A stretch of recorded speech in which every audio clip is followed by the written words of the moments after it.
E aí, gente, Arena Science aqui. No vídeo de hoje a gente vai falar um pouco sobre a história da neurociência, mas na filosofia grega.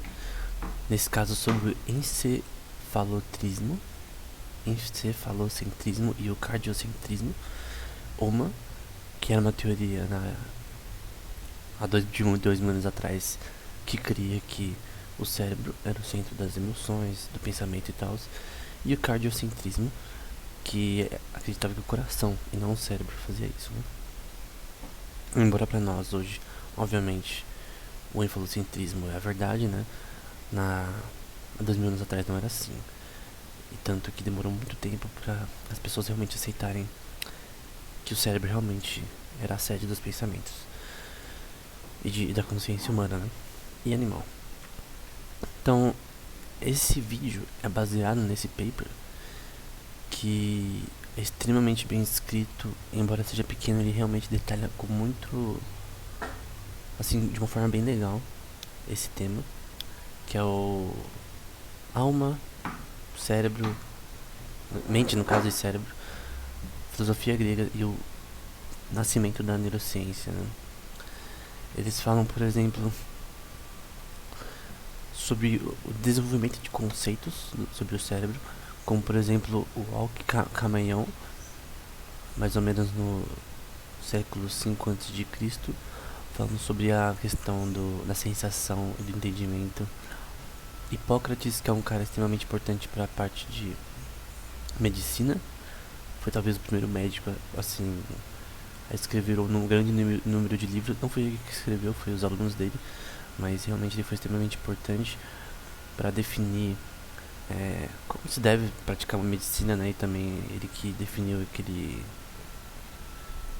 tipo, não é lema, o juramento vem dele, né? O juramento ético do médico.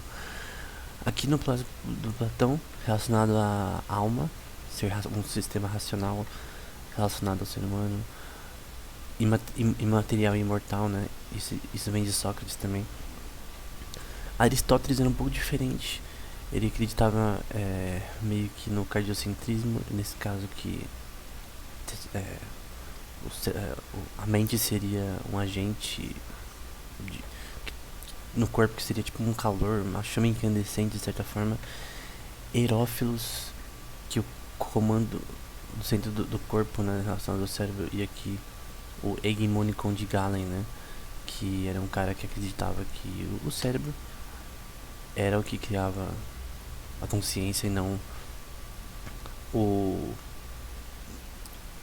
coração, né. Ele fez muitos experimentos práticos, foi talvez o primeiro médico esse que realmente praticou diversas formas de dissecação em animais, principalmente para saber como eles funcionavam, né. Ele fazia também, o Galen, né, diversos shows mostrando ele dissecando os animais, mostrando, por exemplo, quando ele cortava as cordas vocais do animal, ele parava de falar e tal, sempre querendo enfatizar que é o cérebro que era o que causava o pensamento das pessoas, né.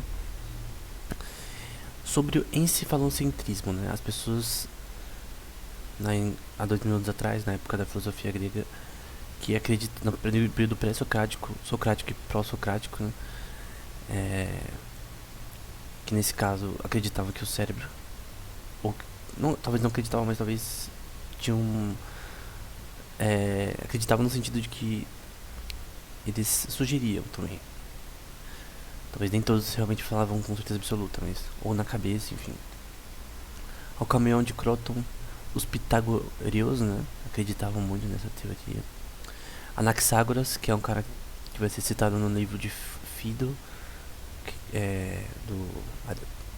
de Platão, né, que fala sobre a morte de Sócrates. Hipão de Samos, Diógenes de Apolônia, Philolaus of Croton.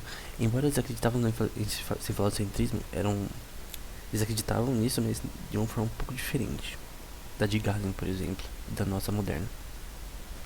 Platão, Hipócrates de Cos, aí mais ou menos contemporâneo. Herófilo de Calcedônia, que é extremamente importante, foi extremamente importante para pesquisa inicial relacionada a isso, né, ao cérebro. Erasstratos de Celos e, por fim, ou Galen de Pérgamo, que no caso todos aqui são antes do nascimento de Cristo. Aqui Galen é 2 séculos depois de Cristo, mas os avanços deles foram melhores do que todos os seus antepassados. Galen era um cara muito arrogante e se achava o bambambam da ciência, embora realmente ele tenha feito bastante coisa. Mas no fim, muitas das coisas que ele fez, né, sobre anatomia e tudo, estavam erradas e foram corrigidas depois por Vesalius, que eu vou falar depois. O cardiocentrismo é a escola que acreditava que o coração ou coisas relacionadas que produziam a consciência, não o cérebro. Aqui, Aristóteles, Diócles, Praxágoras, Zeno, Crisippos, os estoicos, e Atenal de Atalha. Então, a crença de que o coração, que era a sede dos pensamentos, não só o coração, mas coisas relacionadas ao coração. Mas o coração é o centro de tudo, né? Em Fido, do Platão, eu não sei o nome em português, se é Fedo, mas enfim. Ele tem uma parte no final que ele fala, né? É um livro que o Sócrates conversa com os amigos ali relacionado à alma, principalmente, e a consciência, quais são as coisas que fazem o ser humano pensar e tal. E ele fala que uma das sensações mais antigas sobre o cérebro, né? As criaturas vivas tomam uma forma definida, como diziam alguns, a partir da fermentação do calor e do frio, seja lá o que essa fermentação queira dizer, né? É o sangue, ou o ar, ou o fogo pelo qual pensamos. Esse sangue, ar e fogo, ele tá meio que citando diversos filósofos que acreditavam, que eu vou mostrar depois, que o sangue tinha consciência do ser humano. Outros diziam que é o ar que entra nos ventrículos do seu corpo, ou o fogo, uma chama incandescente no seu corpo, que produz a consciência, né? E aí ele fala, ou não é nenhum desses, mas o cérebro, que dá os sentidos da audição, visão, de olfato e memória. Então, ele não tá, normalmente ele nunca deixa dar um ponto absoluto. Sócrates ele sempre é em aberto, né? Ele sempre deixa as coisas em aberto. Nunca, dificilmente ele dá uma posição final em alguns casos. Mas nesse caso ele mostrou que talvez o cérebro, o encéfalos, que é a palavra usada normalmente para cérebro no grego, eguicéfalos, né? Não encéfalos, eguicéfalos, esse Y que tem o som de G, né? Eguicéfalos, que no caso seria o cérebro, dessa palavra que vem encéfalo, talvez. Então, no caso, qual que... No caso, é a citação mais antiga relacionada a dizer que o cérebro, e não... Alguns falavam que o fígado era produzir a consciência, outros falavam que era o tórax, enfim. Isso aqui em cima tá errado, é de outro vídeo, mas enfim. Durante muito tempo, filósofos acreditavam que a consciência, o que faz nós pensarmos, estaria no ar, que envolveria nosso corpo, como Diogênes de Apolônia e Anaxímenes de Mileto, uma chama incandescente, como Parmênides diz, no sangue, Empedocles diz isso, no fogo, Heráclitos diz isso, ou no coração, que tanto Aristóteles, Praxágoras de Cos e Diócles diziam. Outros falavam que a alma estava espalhada pelo corpo, como Demócritos falava, e um autor de um livro de teologia, que era um pai da igreja do século II, chamado Matetes. O nome dele é muito difícil de decorar. Matetes significa discípulo em grego, né? O nome do livro é Matetes. E eu traduzi esse livro já em português.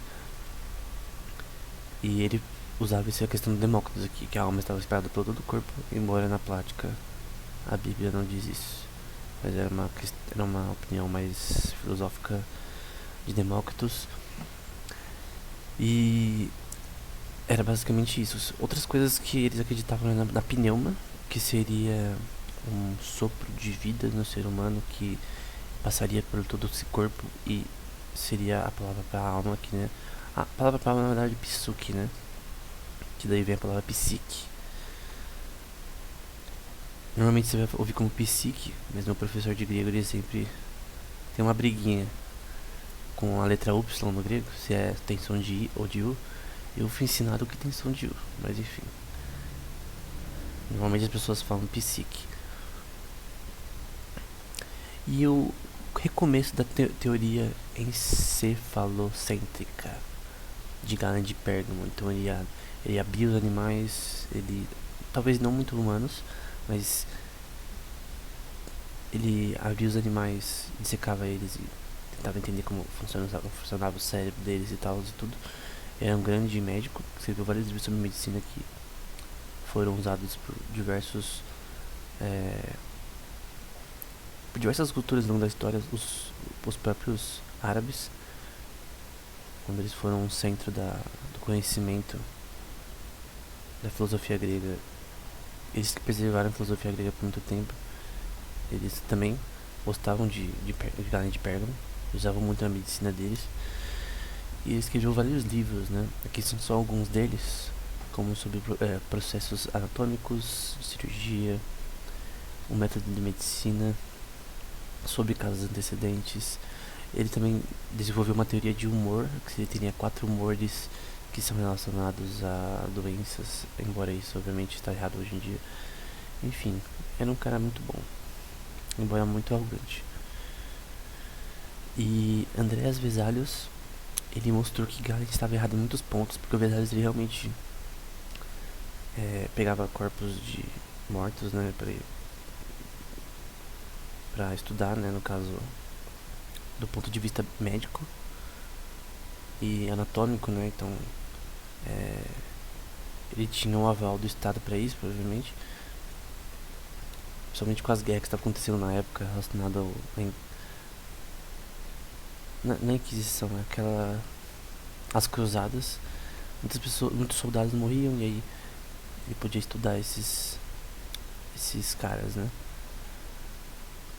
E ele escreveu um livro chamado De Humani Corporis Fabrica, que ele eu não sei se ele ilustrou, parece que não, mas tem muitas ilustrações do corpo humano, principalmente da cabeça, que pra época eram coisas de alto nível, que nunca tinha sido visto antes, né? E você ter desenhos que realmente mostravam como cada parte funcionava de uma forma acadêmica, né? E mostrava o nome de cada parte e a sua devida posição aqui por dentro aqui do crânio, né? Sem o cérebro, mostrando aqui a parte de dentro, os nervos aqui, ó, conectados aqui que ficam quando você retira o cérebro, né? Também é curado, né? Também aqui, assim, todo médico e pintor, desenhista tinha que ver o livro dele para entender o corpo humano de verdade, né? Então é um livro realmente revolucionário e que mostrou como a anatomia humana era, né? De uma forma mais clara, não só os ossos, mas também as questões musculares e tal, com grandes detalhes, né? No geral, obviamente, sabemos que a teoria encefalocêntrica, né? A teoria de que o cérebro era realmente a sede das emoções e tudo, se tornou a verdade, né? Porque é a verdade. E que o cardiocentrismo foi posto de lado. Eu sempre fui ensinado que o cardiocentrismo, que emoções teriam uma parte na consciência, no coração, era uma coisa do iluminismo, mas na verdade não é. Ela é vinda de uma grande escola filosófica relacionada a isso, né? Mas com o tempo, cientificamente, experimentalmente, foram cada vez mais mostradas por Galen, por Vesalius e posteriormente por outros scholars, né? Que realmente pensam o cérebro, né? Posteriormente, um cara chamado Albert von Haller e Willis começaram a fazer mais experimentos ainda relacionados a isso e mostrando, tipo, sendo os pais da neurofisiologia moderna, né? Mostrando realmente como as coisas funcionavam e que isso mostra que na verdade o teste do tempo, a teorias, ela se sustenta através de dados, através de experimentos, através de testes, né? e você testar as coisas pra ver se realmente é aquilo. E no caso é isso que aconteceu. As pessoas começaram a ver como funcionava e começaram a cada vez mais desprezar o cardiocentrismo. E de certa forma a filosofia como um todo, né? Hoje em dia na neurociência a filosofia não é tão útil. Essa é a verdade, na minha opinião, né? Mas tem várias questões também que não podem ser respondidas pela neurociência atual, como as questões fenomenológicas da consciência, coisas do tipo a relação do corpo e mente, que é o mind-body problem, não são respondidas ainda pela neurociência, né? Então, por mais que o encefalocentrismo seja verdade, tem muitas respostas que a neurociência atual não consegue responder, né? Enfim, é isso. Até o próximo vídeo.